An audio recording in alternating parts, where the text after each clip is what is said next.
तो दोस्तों आज हम लोग बात करने जा रहे हैं भारत और चाइना के बारे में। दोस्तों अभी कुछ ही समय पहले की बात है जब कोको आइलैंड को लेकर काफी कुछ कंट्रोवर्सी हुई थी।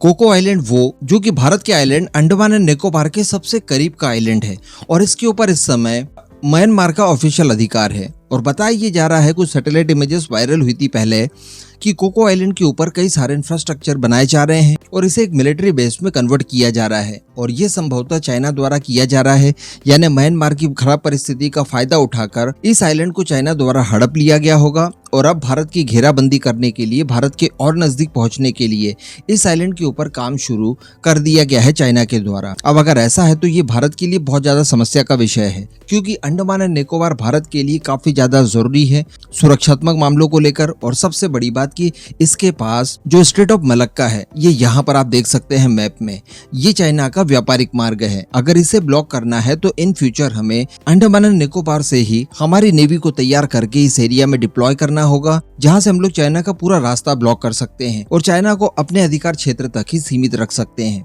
तो जो कोको आइलैंड की बात निकलकर सामने आई थी, ये भारत के लिए काफी गंभीर विषय था, लेकिन अब इसी तरह का एक और मामला सामने निकल कर आया है और ये आया है सीधे कंबोडिया से। जी हाँ, कंबोडिया में भी दरअसल एक आइलैंड है जिसे रीम आइलैंड कहा जाता है। इसकी भी कुछ सैटेलाइट इमेजेस वगैरह ली गई थी जो कि लास्ट जून मंथ की थी, यानी जून 2023 की। और इस दौरान जिस हिसाब से खुलासे किए जा रहे हैं वो यकीनन भारत के लिए काफी ज्यादा गंभीर हो सकते हैं और एक बहुत बड़ी चुनौती हमारे लिए साबित हो सकती है। दरअसल दोस्तों अगर कंबोडिया की बात की जाए तो कंबोडिया के साथ चाइना के रिलेशनशिप काफी ज्यादा पुराने और अच्छे रहे हैं। 1990 के दशक की बात की जाए तो यहाँ पर खमेर राजवंश का राज चलता था और एक तानाशाही जैसी ही गवर्नमेंट थी जिसे पूरा समर्थन दिया जाता था चाइना की तरफ से। लेकिन इसके बाद जैसे ये राजवंश जाता है उसके बाद अमेरिका का इन्फ्लुएंस कंबोडिया के ऊपर काफी मजबूती से पड़ने लगा। लेकिन 1998 में यहाँ पर सत्ता परिवर्तन होता है और सत्ता पर बैठ जाते हैं हुन सेन और 1998 से लेकर अभी तक उन्हीं की सत्ता चल रही है और बताया जा रहा है कि ये चाइना के काफी ज्यादा करीब है। तो ऐसी परिस्थिति में अमेरिका का इन्फ्लुएंस जो था वो कंबोडिया से धीरे धीरे खत्म होते गया और चाइना का इन्फ्लुएंस धीरे धीरे बढ़ते गया और इन्हीं सब कारणों की वजह से चाइना ने कंबोडिया को भी बिल्कुल उसी माध्यम से फंसाया जैसा कि श्रीलंका या फिर पाकिस्तान के केस में हुआ। इस समय की अगर बात की जाए तो अभी तक चाइना का कर्ज कंबोडिया के ऊपर पूरे $10 बिलियन का हो चुका है। अब अगर कंबोडिया जैसे छोटे से देश के ऊपर $10 बिलियन का कर्ज चढ़ जाए तो सोचिए उसकी स्थिति क्या होगी। और कर्ज देने वाला भी अगर चाइना हो तब आपके लिए सारी स्थिति को समझना काफी ज्यादा आसान हो सकता है। यही कारण है कि अब कंबोडिया की भी स्ट्रेटेजिक लोकेशंस के ऊपर चाइना की नजर पड़ी और उन्हें अपने अधिकार क्षेत्र में चाइना ने लेने की कोशिश की अब शुरुआत हो चुकी है। दरअसल बताया जा रहा है कि रीम आइलैंड के ऊपर जो सैटेलाइट से इमेजेस ली गई थी जो जून मंथ में ली गई थी उसमें स्पष्ट तौर पर दिखाई दे रहा है कि यहाँ पर एक नौसैनिक अड्डा बना दिया गया है। यहाँ पर साफ और समतल जमीन दिखाई दे रही है, कई सारी इमारतें दिखाई दे रही है। जो क्षेत्र पहले समतल हुआ करता था वो और ज्यादा विस्तार में हो चुका है, कई सारी इमारतें बना दी गई है, नई सड़कें बना दी गई है और पहले की तुलना में कई सारी बड़ी जेट्टी का निर्माण भी यहाँ पर किया जा रहा है। इसके अलावा इस पूरे इलाके के आजू बाजू यानी चारों तरफ से तार फेंसिंग वगैरह की गई है। इसके अलावा यहाँ पर जो इंफ्रास्ट्रक्चर अमेरिका द्वारा तैयार करवाया गया था, जिसके लिए अमेरिका ने फंड किया था, उन इमारतों को ध्वस्त भी करवा दिया गया है। तो अब आप समझ सकते हैं कि अमेरिका को पूरी तरह से रिप्लेस कर दिया है चाइना ने और चाइना ने इस रीम आइलैंड को अपने कब्जे में कुल मिलाकर कर लिया है।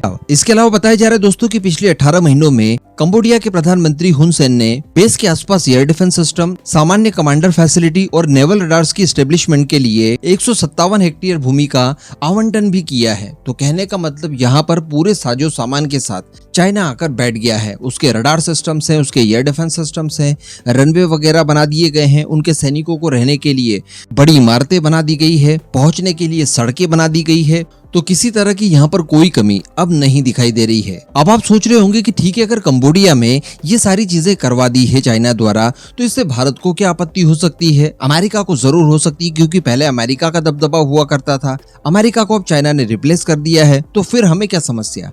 तो दोस्तों हमें समस्या ये है कि ये जो रीम आइलैंड है ये भारत के अंडमान एंड निकोबार आइलैंड से केवल 1200 किलोमीटर की दूरी पर है। अब आप समझ सकते हैं कि जो मॉडर्न वॉरफेयर है इसके लिए 1200 किलोमीटर की दूरी कोई मायने नहीं रखती। और सबसे बड़ी बात, ये मैप आप देख सकते हैं, अगर किसी दिन भारतीय नौसेना ने स्ट्रेट ऑफ मलक्का से जाने वाले चाइनीज मार्गों को रोकने की कोशिश की तो चाइनीज नौसेना पीछे से बैकिंग दे सकती है। ये सबसे बड़ी प्रॉब्लम वाली बात है। पहले चाइना के पास इस इलाके में अपने लिए कोई अस्तित्व नहीं था। अगर भारतीय नौसेना इस एरिया में अगर खड़ी हो जाती, जो कि अपना खुद का है, तो यहाँ से चाइना के जहाज अंदर नहीं आ सकते थे। लेकिन अब उन्हें बैकिंग देने के लिए उस बाजू चाइना की नौसेना खड़ी होगी और पूरे लाव लश्कर के साथ खड़ी होगी। तो अल्टीमेटली यहाँ पर उन्होंने बैलेंस करने की कोशिश की है। अमेरिका का जो नुकसान हुआ होगा रिप्लेसमेंट से, वो तो हुआ ही हुआ है, लेकिन इससे भारत को भी नुकसान है। अब चूंकि 1200 किलोमीटर के आसपास वो आ चुका है, तो यहाँ से भारत की जासूसी करना भी काफी ज्यादा आसान हो गया है। चाइना की जो स्पाई शिप है, जो कि पिछले कुछ समय से भारत को परेशान कर रहे हैं, कभी श्रीलंका में, कभी इंडियन ओशन में बार बार जो घुस आते हैं, इनकी रेंज 3000 किलोमीटर से 5000 किलोमीटर तक होती है। तो अगर मान लीजिए कि इन शिप्स को अगर रिम आइलैंड के ऊपर ही डॉक कर दिया जाता है, तो यहाँ से भारत की सर्विलांस करना, जासूसी करना इनके लिए बहुत ज्यादा आसान हो जाएगा। तो ये हर हाल में भारत के लिए एक परेशानी का सबक बन सकता है। इसीलिए पिछले कुछ समय से देखा जा रहा है कि भारत भी चाइना की घेराबंदी करने की कोशिशें कर रहा है, जिसमें वियतनाम और इंडोनेशिया दो हमारे टारगेटेड देश हैं। फिलीपींस को भी आप ले सकते हैं और बाकी के भी जितने पैसिफिक ओशन के देश हैं उन्हें भी ले सकते हैं, लेकिन स्पेशली भारत ध्यान दे रहा है वियतनाम पर और इंडोनेशिया पर। इंडोनेशिया में कुछ ही समय पहले खबर निकल कर आई थी कि भारतीय नौसेना की एक पनडुब्बी पहली बार वहां पहुंचती है, डॉक करती है। इसके अलावा वियतनाम के साथ डिफेंस कॉपरेशन को बढ़ाने की कोशिश की जा रही है। रिसेंटली भारत की तरफ से एक युद्धपोत उन्हें फ्री में दिया गया।